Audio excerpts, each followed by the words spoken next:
أشهد أن لا إله إلا الله وحده لا شريك له وأشهد أن محمدا عبده ورسوله أما بعد فأعوذ بالله من الشيطان الرجيم بسم الله الرحمن الرحيم الحمد لله رب العالمين الرحمن الرحيم مالك يوم الدين إياك نعبد وإياك نستعين اهدنا الصراط المستقيم صراط الذين أنعمت عليهم غير المغضوب عليهم ولا الضالين.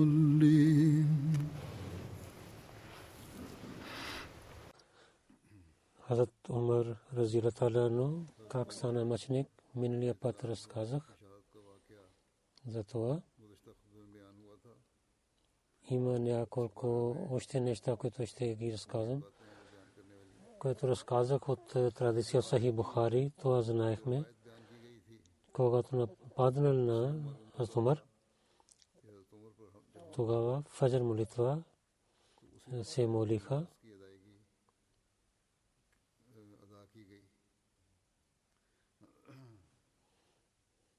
И Умар не беше в джамията.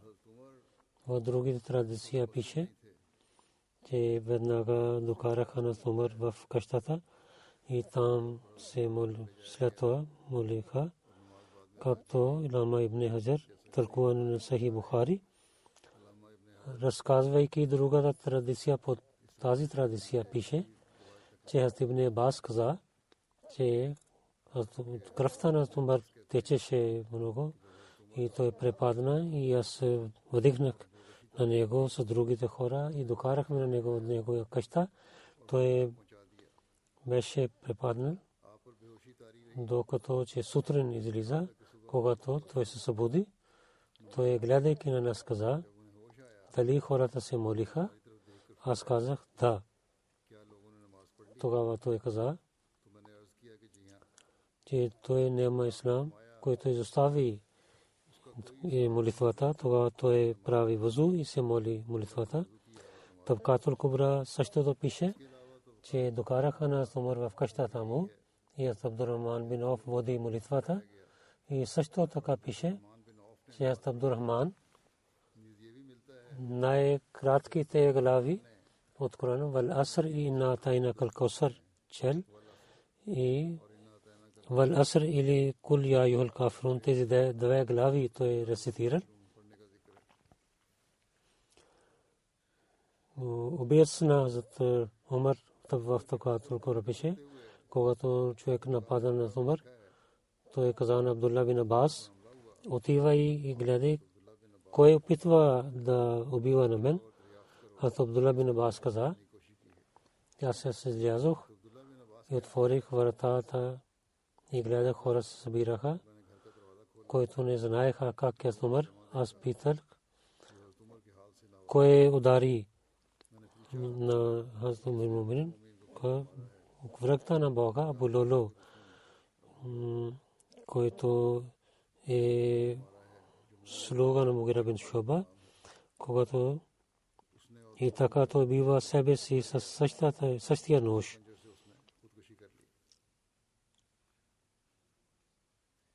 Затова,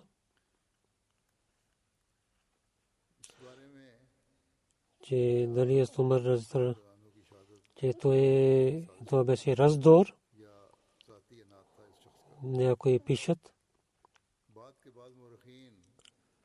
че не това беше раздор и не беше за себе си. Някой човек е вършил така, ние ще гледаме какво беше. Хазрат Умар беше много куражлив халиф, както той стана мъченик. Ние гледаме историците и разказват тези събития, разказвайки, тълкуват и се мълчат. И така излиза, че Абу Лулу Фироз, който той бива с силата за времето, имаше но няколко сегашните историци те тълкуват дълго това събитие. Казах, че това не беше работата на един човек, това беше раздор. И преди приготвяха един план и така убиваха на Умар и командир на ираните Абу Дан. Той стана мусулманин и живееше в Медина. Той участвал в това. Сегашните писатели от историци се казват, защо не те разказват дълбоко това събитие, че това беше един раздор. Но една много важна книга в Ал-Бадая ва Нихая само това пише. Казва, че има съмнение Хумазан и другия човек беше в този раздор.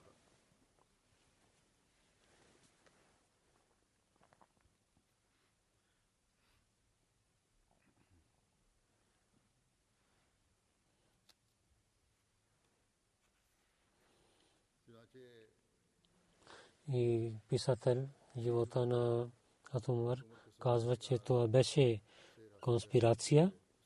От тези писатели Мухаммад Раза в своята книга Сират Фарук пише, че Умар не позволяваше някой голям роб да дойде в Медина.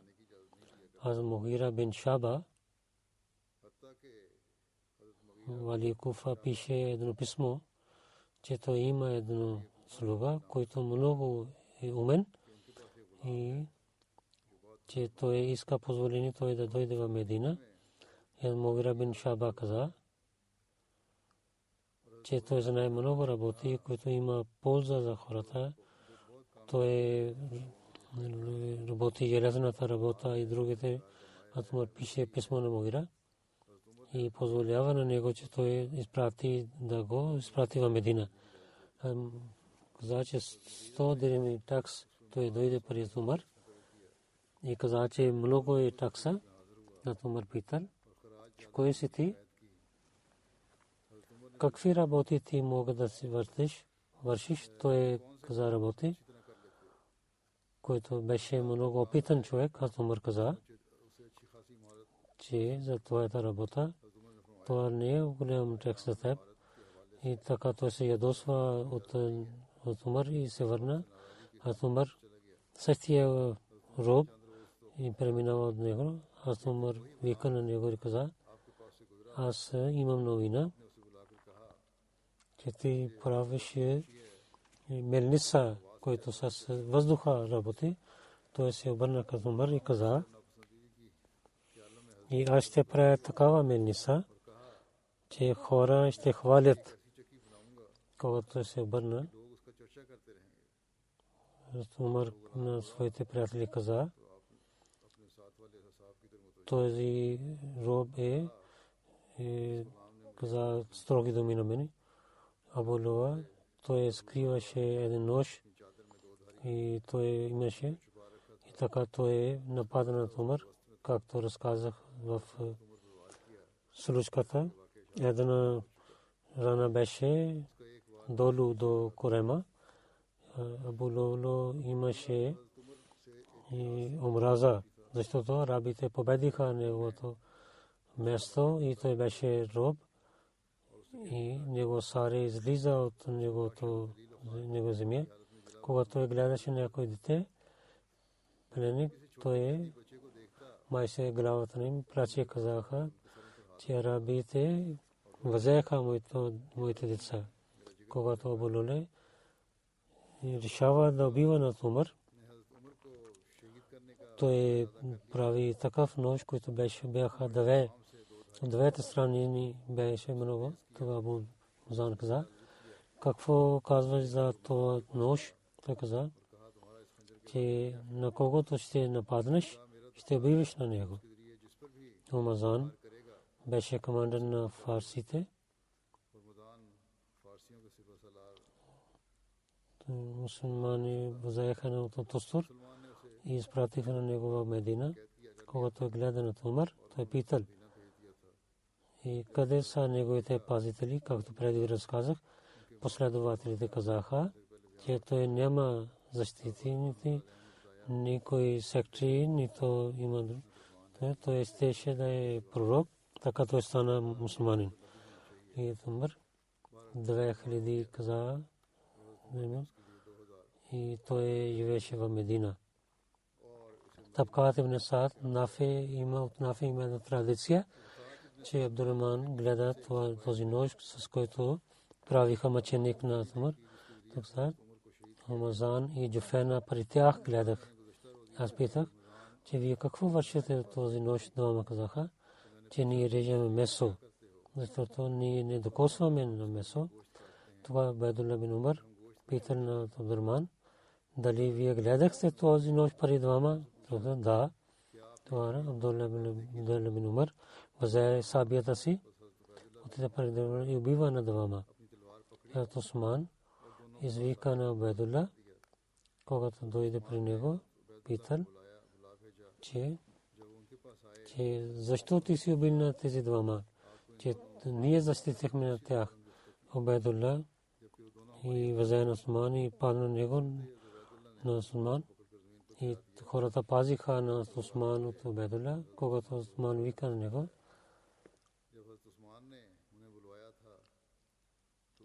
Аз Абдулла той на Абдурахман също каза, че той не взе сабията в ръцете си. Саид бин Хузайф каза, когато Умар беше мъченик. Тази традиция, колко е истина, Бог знае, както преди разказах. Аз Усман колко е, но разказва, че как убива на друго място беше. Аз му беше мъченик, Абдурахман бин Аби Бакър каза, Абу Лулу, аз гледах на него, когато Джуфена и Хамазан също бяха на него и те говориха помежду си. Когато веднъж пристигна до тях, те тичаха и там имаше един нож, който имаше две страни. И вижте какъв е този нож. То същия нож беше, както Абдурахман бин Аби Бакър каза. Когато Убайдулла бин Умар, когато слуша това, той излиза сабия си и той вика на Омазан, когато той дойде при него, да излиза с мен, да гледаме на север кон, той стана назад, когато той върви назад, той удари на него. Убайдулла бин Умар каза, когато той ла иляха илlallah чете, Абдулла каза, аз виках на Джуфена, той беше един християнин, той беше помощник на Саад бин Аби Вакас, той го изпрати в Медина, който той имаше мир помежду си. Той в Медина учеше писат, когато той ударих на него, той прави кръста пред очите си сред Убайдулла и убива дъщеря на Абу Лулу, която казваше, аз съм мусулманка. Абдулла изрече, че той няма да остави никой пленник жив. Мухаджирин останаха и спираха на него и казаха, че кълне се името на Бога, аз ще убивам на тях. И той не Амар бин Ас, той беше с него, говореше с него той е дал сабия си на Умар бин Ас. След това Саад бин Аби Вакас дойде при него и той взе от косата му и каза: Абу Луан Джуфена, той убива на него, нея, дъщеря на Джуфена. И сега разказах всичките неща, които каза на Абу Лула да убива на Умар. И тези традиции, които има, те разказват, че убиваха на Умар, който беше една конспирация. Рамазан прави всичкото нещо, че той е на Умар, срещу, че той дал сила на ядосването на Абу Лула, когато Рамазан взеха на него като пленник, изпратиха на него в Медина. Той с това при исляма, че халифа ще убива на него. Табкат ибн Сар Нафе пише, че Абдурахман бин Ауф гледа това, този нож, с който убиваха на Умар. Сайд бин Мусайб в Табри пише, че Абдурахман бин Аби Бакър гледа този нож, който Абу Лула, Джуфена и Хумазан между тях падна, когато той веднъж дойде при тях. Когато вървиха, това падна долу. Когато Бедла бин Умар слуша това Бин Бакър, той веднъж дойде, той бива на двама и не само спира тук.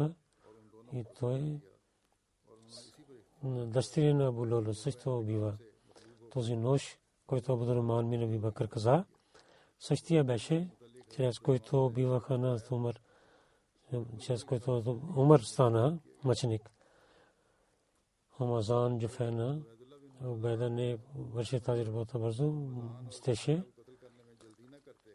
да извикат на двама и този раздор да дойде на яве. Това е много ясно, че това беше един раздор, конспирация и убиваха на Умар. Това беше Абу Лула. Това, който казва, че това беше конспирация, един друг писател, доктор Мухаммад Хусейн Хекъл, в своята книга пише, че истина това, че когато мусулманите победиха на ираните и християните, откогато те имах сила и Шенша Иран, Саре на Ирана избяган. От тогава ираните и евреите срещу рабите и срещу Умар, те имаха омраза в своите сърца. Тогава Умар също разказа тези неща и това помни, който знаеки това, че Абу Лула е нападна на Умар каза: аз забраних на вас да не докарате някой неверник, но вие не приехте моите думи. В Медина тези няколко бяха хора, но беше една група.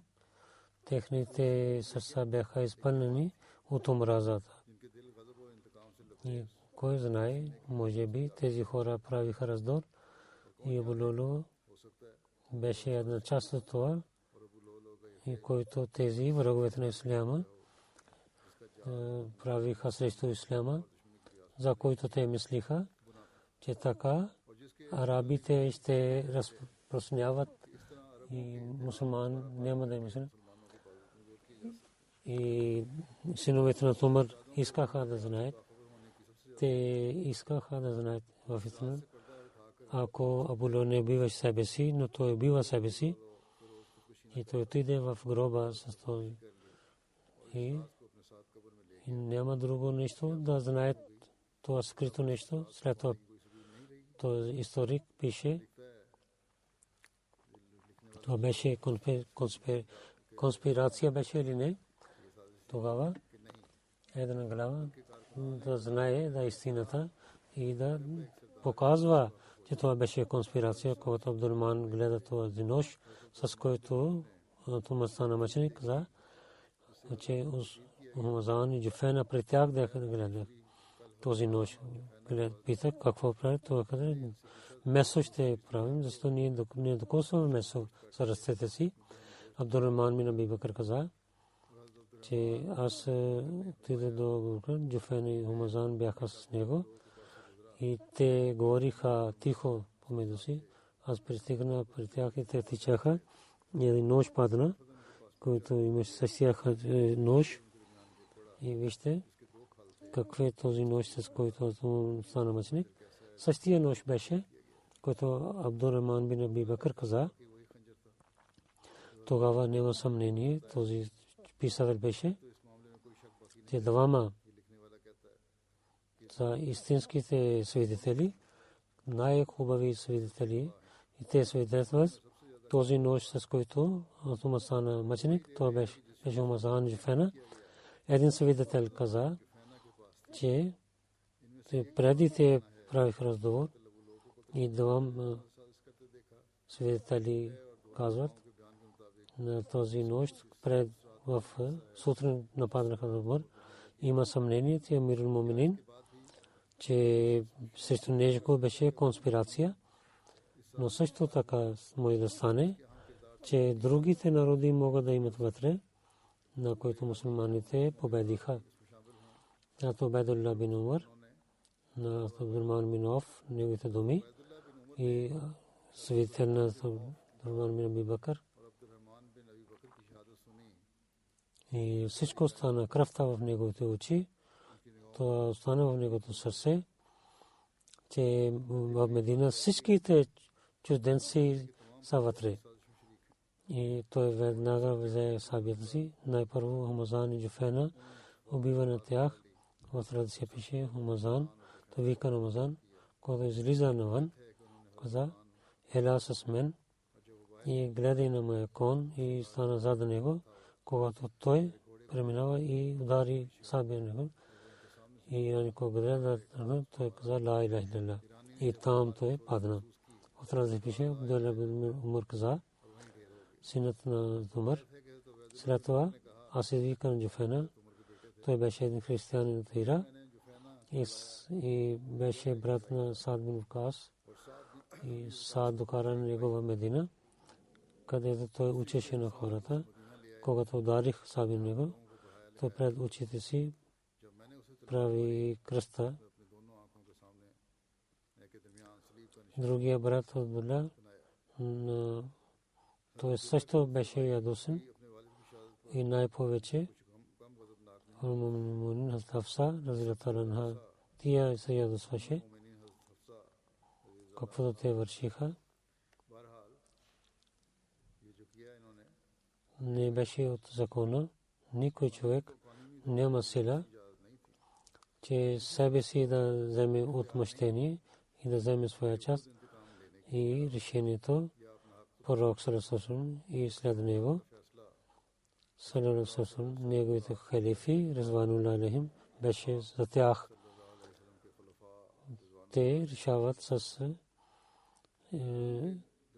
истина, решаваха пред между хората за това. И справедливи бяха, когато бяха решиха между хората. За това Убайдулла беше неговото задължение, когато той знае за този раздор. В резултат неговия баща почина и трябваше да отиде при Амирул Муминин. Ако той беше истина, той може да дава за убиването на тях. Или Амирул Муминин имаше съмнение за това, но е халиф. И тогава той не даваше такава наказание или да решава. Абу Лулу е само вършил тази работа, на която той върши. Като закон той нямаше право за това. Накратко това, че това беше един раздор. Но за времето това от Осман веднага той не може, той не гледа истината и началните историци мълчат, И сега няколко писатели, сегашните писатели, те говорят за тези неща. И може би знаем, че те каза истина. Тази група не спира тук. А Осман също и така то става конспирация. И това повече става сила, че гледайки развитие на исляма, да спират и за своето отмъщение. Чуждите хора със една конспирация правиха мъченик на Умар. В Сахих Муслим пише, че Ибн Умар каза, че когато нападна на моя баща, аз бях до него. Хората хвалиха на него, казаха, Жазакаллаху хайра. Нека Бог да ви даде много хубава награда. Каза, че аз искам тези неща, но имам страх също. Че вие правите халиф, той каза, дали да вземам това тежестта в живота и след смъртта. Аз искам и равно да стане всяко нещо. Ако някой заместник ще има, той направи заместник, който бяха по-хубав от мен и от Абу Бакър. То е правилно. Но ако изоставя без това,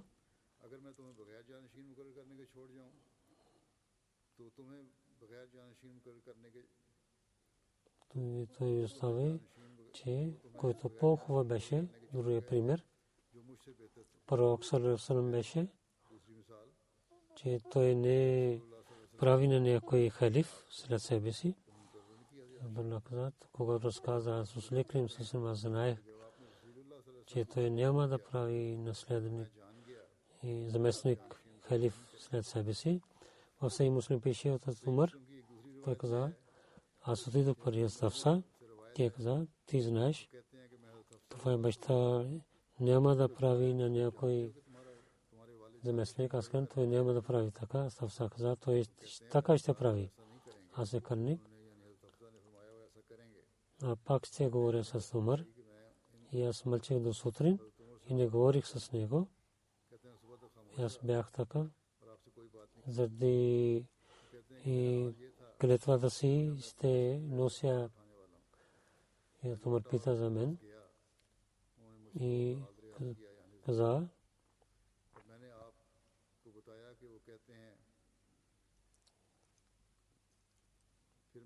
разказах тези неща. След това казах, хората казват едно нещо. Аз се кърник ще разказвам на вас. Хората мислят, че вие няма да правите халиф след себе си.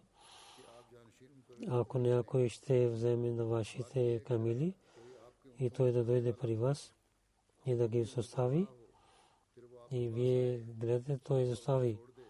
И това е много важна работа. Той каза, аз Умар, че каза, да, това е добре. И за малко той наведе своята глава и вдига главата си. И се обърна към мен и каза, че Аллах Аззаваджал ще защитава своята религия. Аз няма да правя халиф на никой. Пророк съвсем не правил халиф след себе си. Ако ще правя халиф, тогава Абу Бакър правил халиф. Ибн Умар, синът на Умар каза, кълня се името на Бога.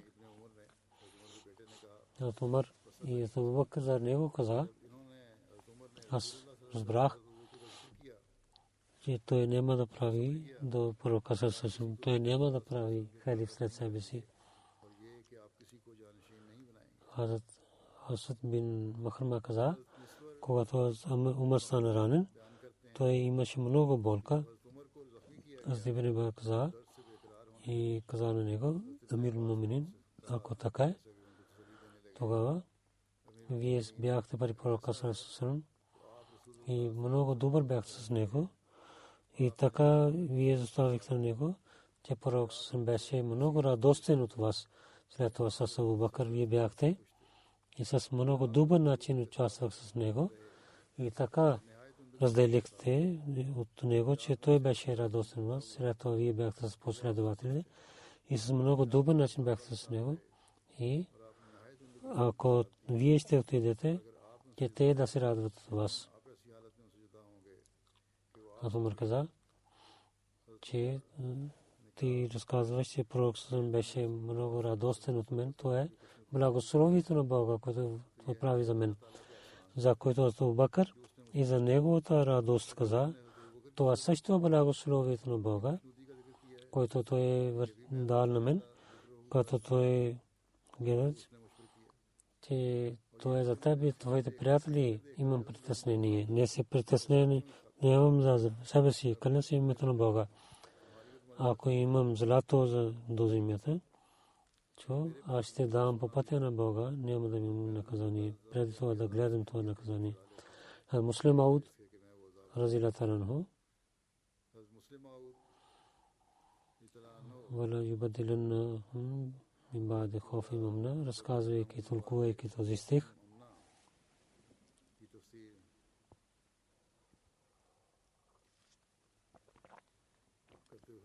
Каза, че халифите нямат страх от проблемите.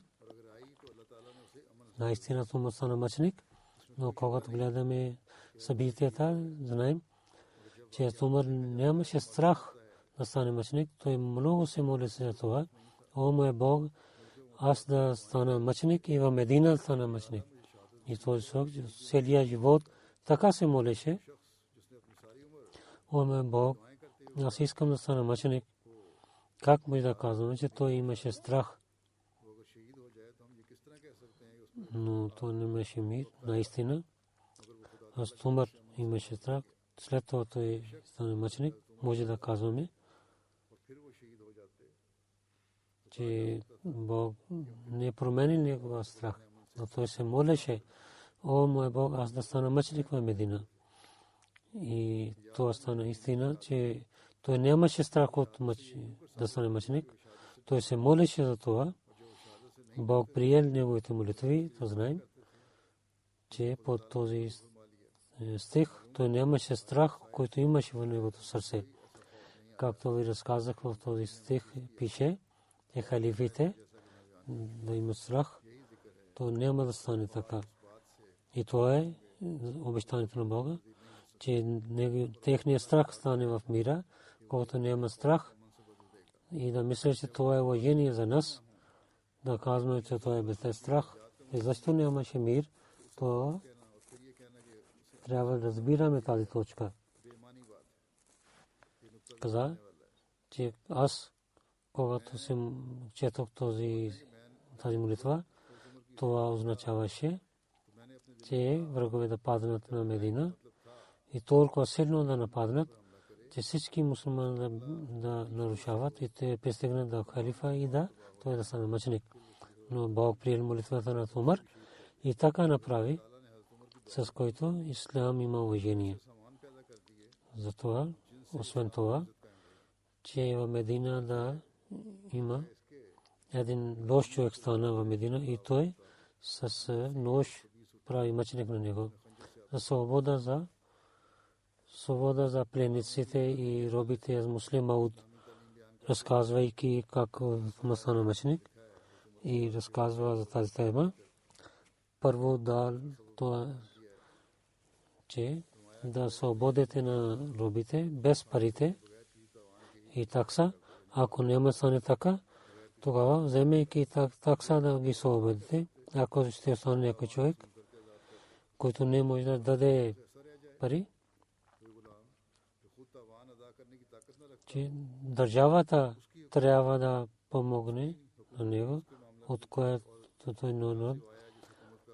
Ако неговия народ не дава пари и роднините не дават пари, и той може да прави така, че той ще даде такс. Същия пленник, той може да даде такса и докато неговите пари, те всичките са на пари него и той ще бъде свободен. Колкото той има пари, само такса ще даде, който е свободата му, и другите пари се остават при него. Това е една свобода. На Умар разилата анху и такъв роб убива, който живееше при един мусулманин. Той каза, че аз имам такава сила че вие дадете такс. Аз цялата такса ще ви дам. Той дал малко пари и той даваше тези пари. Един път той каза на Умар, че много такса имам срещу мен. По-малко трябва да е.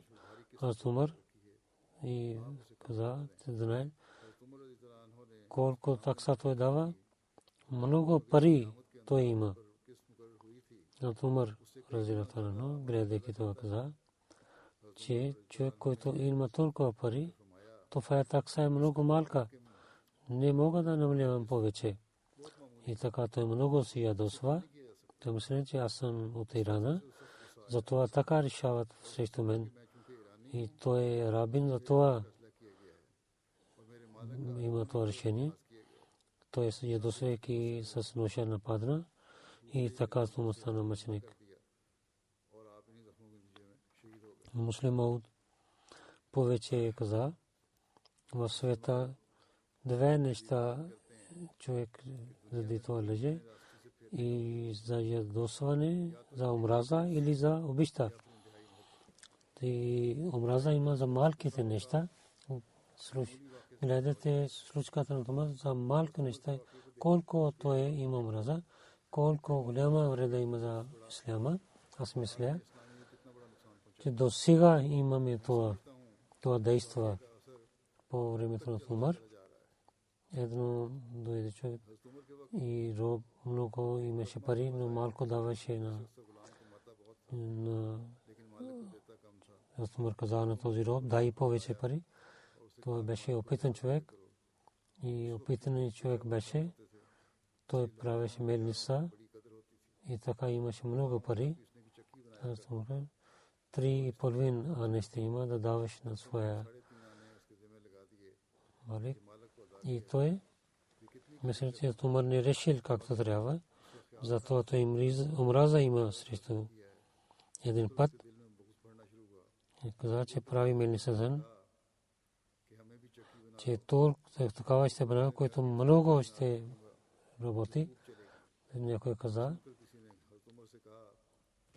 че то е същия събитие, което преди разказах.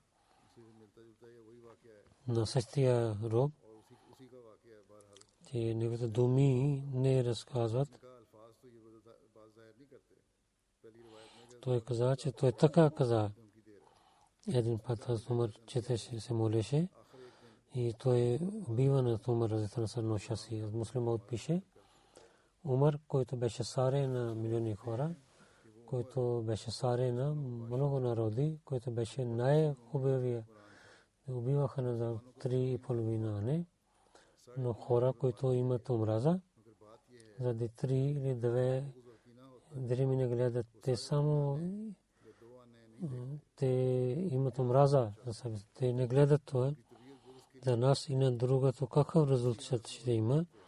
Когато питаха на убиец, защо той прави така, той каза, че той реши срещу мен, аз взех отмъщение. Преди не разказаха това, може би има малко време. Тогава хващайки, той каза това, затова убивах и след това той само уби. И разказвайки това събитие, казах, че до сега това действа на исляма и така, че смъртта е до нас, но не мислим, когато човек има сила, но когато човек става стар и няма здраво и хората мислят за смъртта си, те не говорят с един на друг, но в себе си те мислят, че мислят за бъдещето си, зато когато имам хората знаят.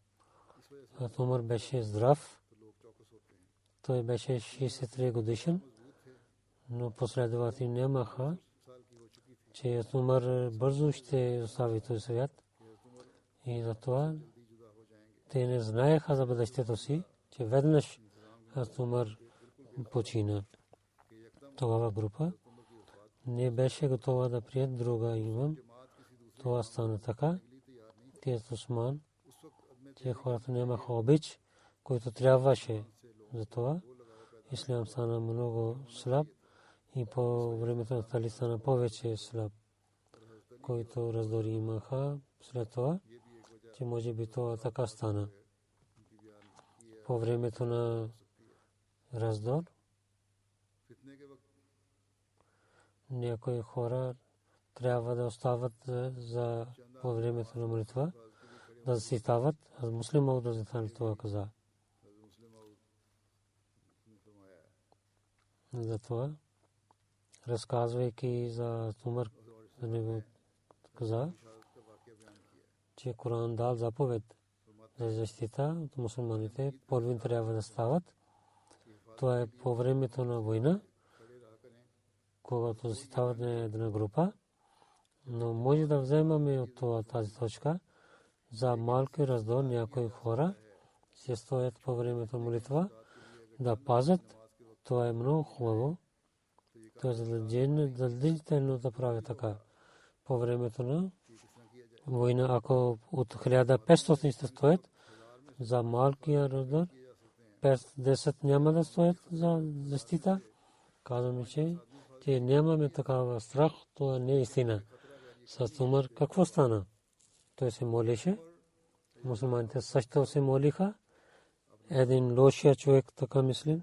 Сега е много хубаво време да нападна. Той напредва и той удари ноша си на Умар. След това казва, повред моето, че няма да се стават. Това е срещу молитва. Този човек е неграмотен човек. И той е такъв неразумен човек, който в една битка отиде и има един лак удари на него. Той излиза от полето и казаше, че о мой Бог, това да е сън. В история пише. Един път последователите не защитаваха себе. Те много труд имаха. Асад Амар бин Ас, който отиде за победата на Египта, той победи на това място. След това, когато водеше молитва, не защитаваше. Враговете, когато гледаха, че мусулманите нямат оръжия, той някои хора се събираха и тогава изпратиха мусулманите, когато бяха в сажде. Те режиха на мусулманите с сабите си. В история пише, че много последователи станаха мъченици или ранени. И другите не разбраха, че какво става. Че много вреда стана така. Аз му знае. Аз много се ядосва и каза, вие не знаехте, трябва да защитавате. Те не знаеха, че в Медина също. Аз не знае, че в Медина така ще стане с него. След това събитие, последователите правиха така, когато се молиха, защита имаше винаги. За Умар, за неговия заем преди разказах.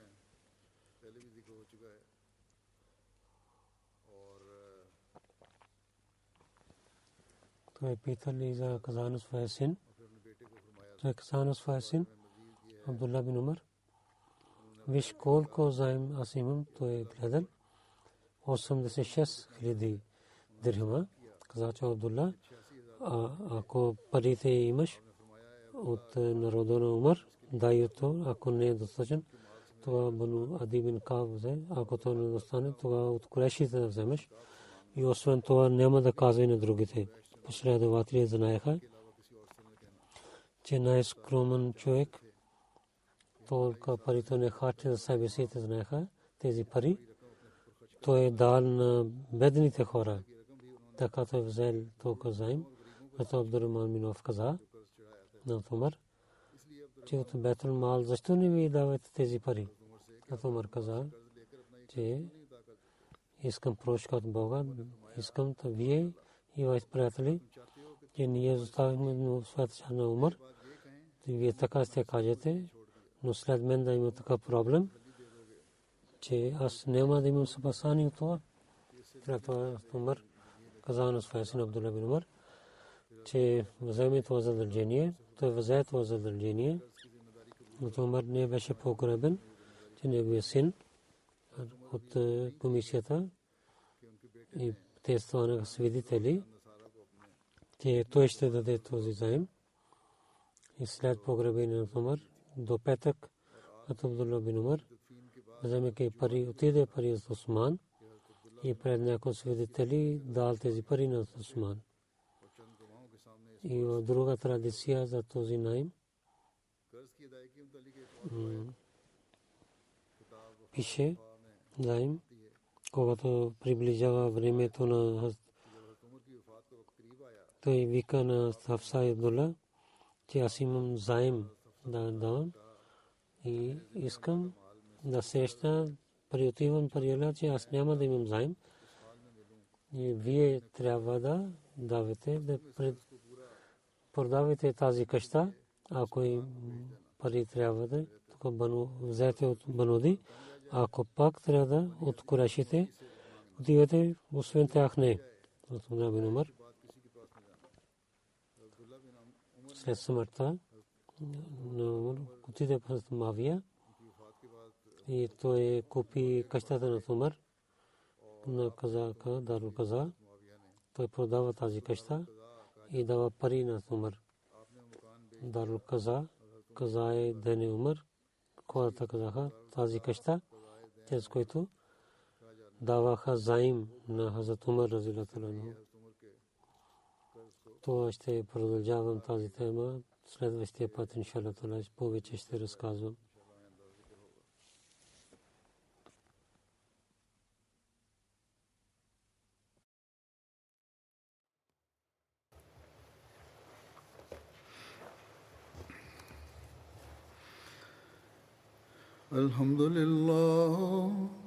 الحمد لله نحمده ونستعينه ونستغفره ونؤمن به ونتوكل عليه ونعوذ بالله من شرور أنفسنا ومن سيئات أعمالنا من يهده الله فلا مضل له ومن يضلل فلا هادي له ونشهد أن لا إله إلا الله وحده ونشهد أن محمدا عبده ورسوله